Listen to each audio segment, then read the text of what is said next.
नमस्कार दोस्तों, स्वागत है आपका मेरे चैनल पे। दोस्तों, जैसा कि आप जानते हैं कि रशिया और यूक्रेन के बीच में पिछले कई दिनों से एक वार चल रहा है। इसमें रशियन फोर्सेस के द्वारा अब कहा जा रहा है कि एक हाइपरसोनिक मिसाइल का इस्तेमाल हुआ है।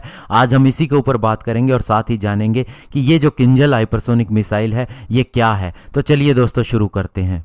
तो दोस्तों, सबसे पहले बताना चाहूँगा कि रशिया यूक्रेन वार के चलते रशिया ने अब पहली बार अपनी किंजल हाइपरसोनिक मिसाइल का इस्तेमाल किया है यूक्रेन के अंदर, और इससे एक वेपन स्टोरेज साइट को पूरी तरह से डिस्ट्रॉय कर दिया गया है। और साथ ही इसमें बहुत ज़्यादा नुकसान होने की बात कही गई है यूक्रेन के।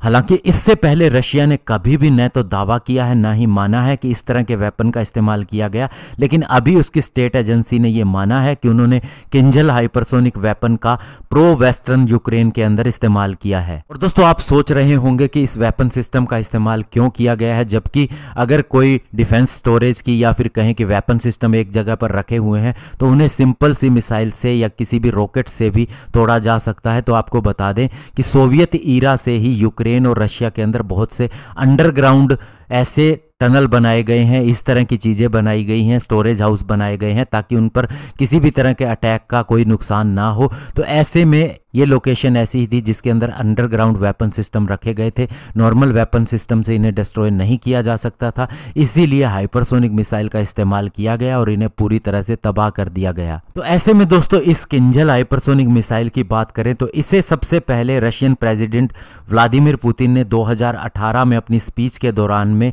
दुनिया के सामने लाया था। स्पेशली उस समय रशिया ने इसे आर्कटिक रीजन के अंदर टेस्ट किया था। इस मिसाइल के अगर पेलोड की बात करें तो ये 480 से 500 किलोग्राम तक का पेलोड लेके जा सकती है।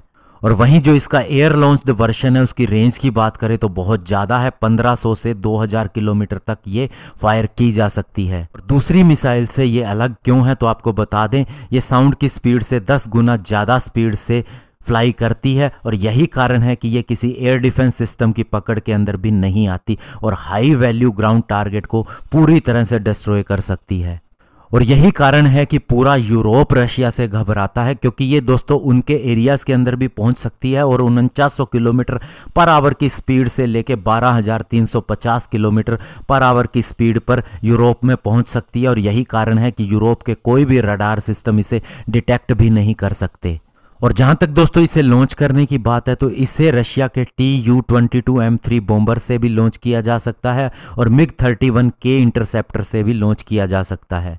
और ये कन्वेंशनल और न्यूक्लियर दोनों तरह के वारहेड लेके जा सकती है। और बताया जाता है कि Tu-22M3 से इसकी रेंज 3000 किलोमीटर तक भी हो जाती है। ऐसे में दोस्तों, अब अगर हम बात करें इंडिया की हाइपरसोनिक मिसाइल की तो इंडिया भी इसे डेवलप कर रहा है। अभी बताया जाता है कि रशिया के बाद चाइना ही ऐसा है जिसने इसे डेवलप किया है, लेकिन वो भी पूरी तरह खुलासा नहीं हुआ है। यानी चाइना भी हो सकता है कि केवल दावा ही कर रहा हो। यूएस के पास भी ये मिसाइल नहीं है। और इंडिया की बात करें तो इंडिया अभी इसके ग्लाइड व्हीकल के ऊपर काम कर रहा है, जिसके अंदर उसे सफलता भी मिली है और कुछ समय के लिए हमने हाइपरसोनिक स्पीड भी हासिल की है। और इसी के बेस के ऊपर इंडिया हाइपरसोनिक मिसाइल भी बनाएगा। अभी बहुत जल्दी नहीं कह सकते, लेकिन इंडिया हाइपरसोनिक मिसाइल डेवलप कर लेगा। और ऐसी चीज़ों का खुलासा भी नहीं किया जाता कि किस स्टेज पे काम चल रहा है। धन्यवाद। जय हिंद।